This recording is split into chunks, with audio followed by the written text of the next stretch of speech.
Hello, and welcome to another live chapter reading of Snowfall, Serenade, Soul Connection, Book 3 by Nikki, Lynn, Barrett.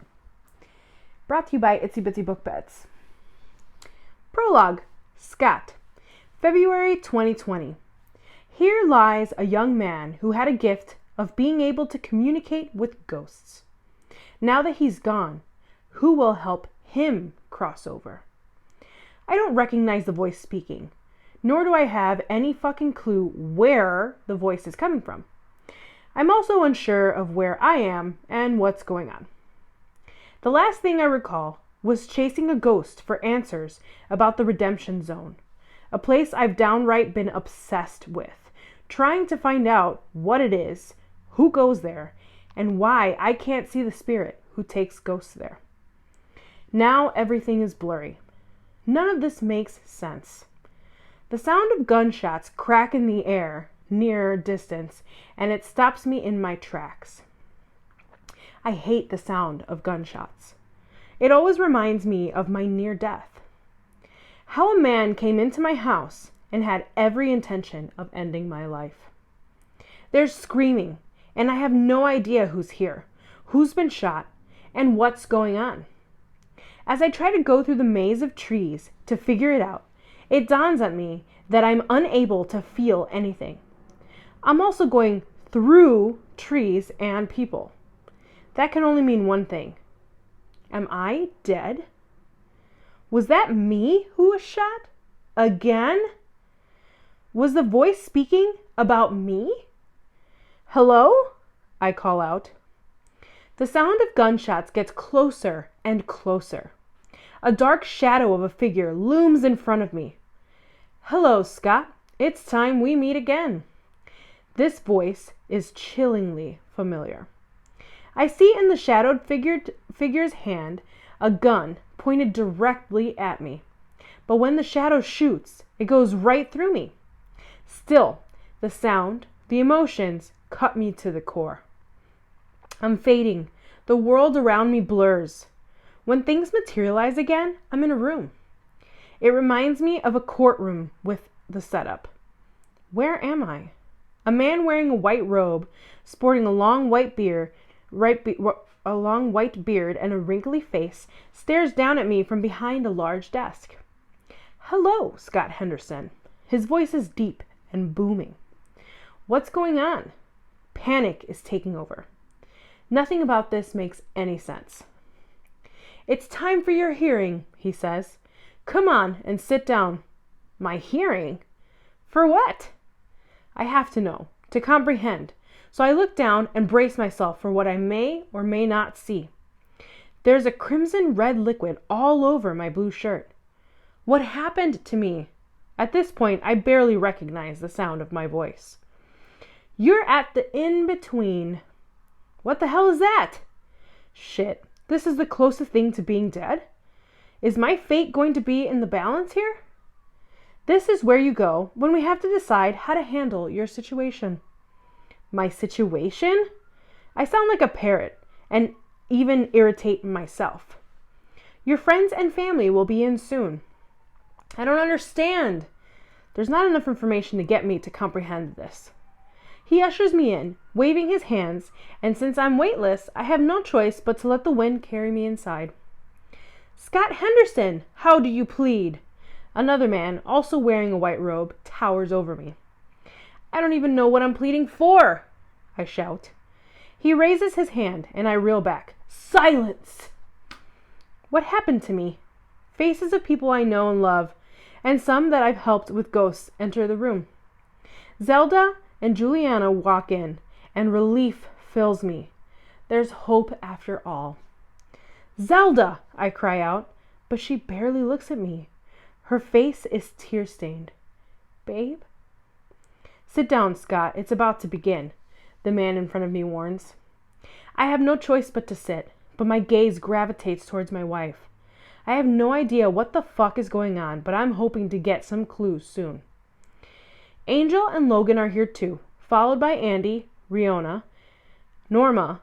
What the fuck? How are the dead and living able to mingle? I'm losing it. That's the only explanation. Scott Henderson is a 25-year-old man who woke up with the gift of seeing ghosts. He inherited this ability after being shot when he was 19. Since then, he's become a different man. I can't figure out who's speaking, but the words, they're all about my life. No one looks at me. None of the people I know and love make any sort of eye contact. Scott's been spending the last few years chasing ghosts. More and more, his family and friends need him, but he can't distinguish how to accept what happens to those he loves while he's away. "What are you talking about?" I scream, but no one seems to care. My heart races. Then Zelda stands and speaks. "Scott is gone more often than he's home. There's been many late nights alone. I've tried to live with this. It's who he is, but on the night my daughter nearly died from an allergic reaction, something in me changed." "Zelda?" My voice is barely above a whisper. "We were in Sholo. It's not like we could both be in two places at once. We didn't start out chasing ghosts." Why is she doing this? Why won't she look at me? "How do you plead, Scott? What do you have to say for yourself?" The dark-haired man hovers over me again, practically breathing down my neck. "Guilty, okay? I'm fucking guilty. I'm obsessed. I hate it, but I've been trying to find answers. I'm not always there for those I love. I'm sorry, Zelda. I failed you. I failed you." I sink to the floor, my knees weak. Guilty, guilty, guilty. Everyone is surrounding me, coming closer, closer.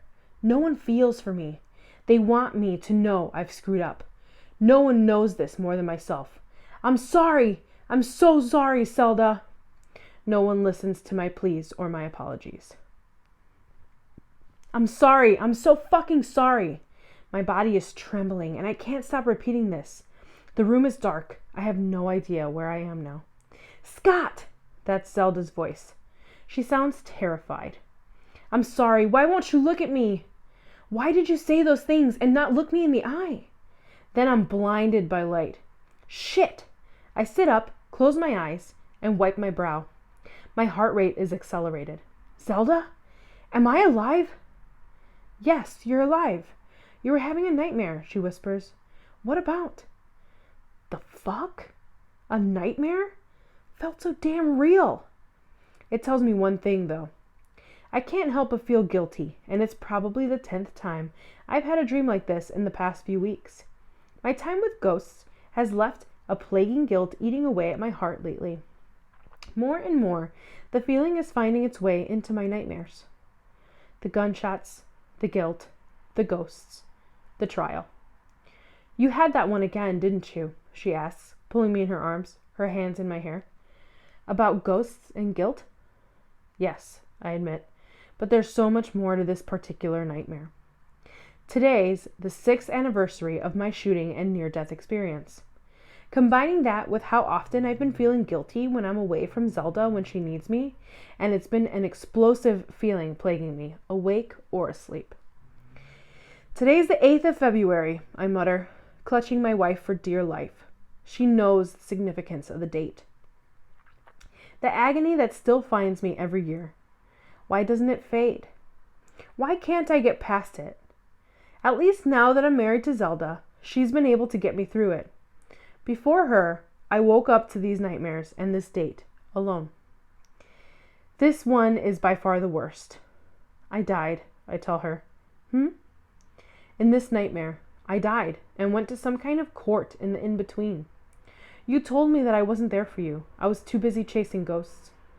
I'm still shuddering, my hands and whole chest sweaty. I'm afraid. Afraid of what, Scott? She's still trying to comfort me. I long for it, crave it, need it like my next breath. That you'll have more than enough frustration and want to leave because of ghosts. She's in tears now. Scott, no. That will never happen, I promise. I bury my face against her, my hands now resting on her belly. There's a baby in there. Finally, after so long of trying, she's 9 weeks along. Then Zelda moves, and quickly, to the bathroom. Poor thing. Her morning sickness has been brutal. I finally get out of bed, untangling myself from the sheets, and head to the bathroom to clean up, wipe the sweat off, and then sink to the floor beside my wife. I hold her hair back, as she hovers over the bowl. I'd take on this for you, if I could. She peers over at me, the depths of her eyes searing into my soul. I'd erase your nightmares and ease the guilt you obviously feel, if I could. We remain on the floor, curled up in each other's arms, until she gets sick again. I still can't stop shaking after that hell of a nightmare. I do feel guilty, Zelda. Hell, I still dream of the night we rushed home because Juliana had an allergic reaction. I finally speak up. Or when you were remembering your life and were waiting at home for me alone. I can't help it. Scott, she cups my face in her hands. Look at me. I do. Her eyes are full of love. How? How did I manage to find my soulmate? I'm not going anywhere, she insists. I don't know how to help you stop feeling so guilty, but know that I'm proud of you for all that you do. Not only for me and Juliana, but for the ghosts too. You give a piece of your heart and soul every time. Visions of the gun being pointed at me still fill my head, and I'm almost to the point that I want to be sick too. It was a mix of ghosts and being shot, I tell her. I might have very well said this already, but she doesn't tell me that. Zelda simply holds me against her. I still dream of my mother's death. I think deep down I wish for closure, especially on the anniversary of her death. Maybe that's what you'll need too. I'll never get it. Not true, she says. You could still reach out to Sally. The idea's been in my head here and there, but I can't. I don't want to ever look that desperate. Still, doesn't solve the guilt thing though. That's the biggest. This anniversary will pass, but ghosts needing me won't. Zelda's words get me through the majority of the day with ease. Every time I hear a loud sound, I'm jumpy. I don't know why this anniversary is worse than the others, unless it's because I worry about my wife more now that she's pregnant. After work, I sit in the car, contemplating. Part of me wants to find Sally's number and call her, but I can't bring myself to do it. I haven't spoken to her since she left my house. She didn't approach me in the hospital. She didn't say anything to me at the trial. It's like I, all of a sudden, didn't exist to her. I didn't stay around for the entire trial. I said what I needed to and then waited for the verdict. Someone clears their throat, but I'm in my car, so that means there's a ghost in here with me. The man is young, not even 18, maybe. Something about him reminds me of me. Dark, dismal, lost. What do you need? I don't want to do this, today of all days. I frankly want to be left the fuck alone. So much for that. What do you mean? You're a ghost. I reach out, and my hand goes through his stomach. See? He makes a face and shrieks. I feel bad for doing that. But you can see me. Yep, lucky me, right? We go through the spiel, and he figures out that he needs to apologize to his girlfriend. He had fought with her, drove off, and crashed his vehicle into her brother's. He's not sure who was at fault. I don't want to do this. I just want to go home to Zelda, all things considered. But on the anniversary of my shooting, I understand all too well how closure is needed. So that's what I do. Unfortunately, I forgot to charge my phone, and the battery is low. So when Zelda calls, I never get it. It isn't until 2 hours later when I get home, I learn she needed me. I wasn't there. The nightmare of the court finding me guilty after I said it cuts through me as I hug my wife, both of us distraught, and then make arrangements to take her to the hospital, our hearts heavy and shattered. Why? Why today, of all days? Hell, why at all? We'll try again, inevitably, but right now, I hate the universe. Somehow, I've got to find the best way to handle everything in my life. My wife, my family, ghosts, work, hobbies, friends, everything. This can't keep happening.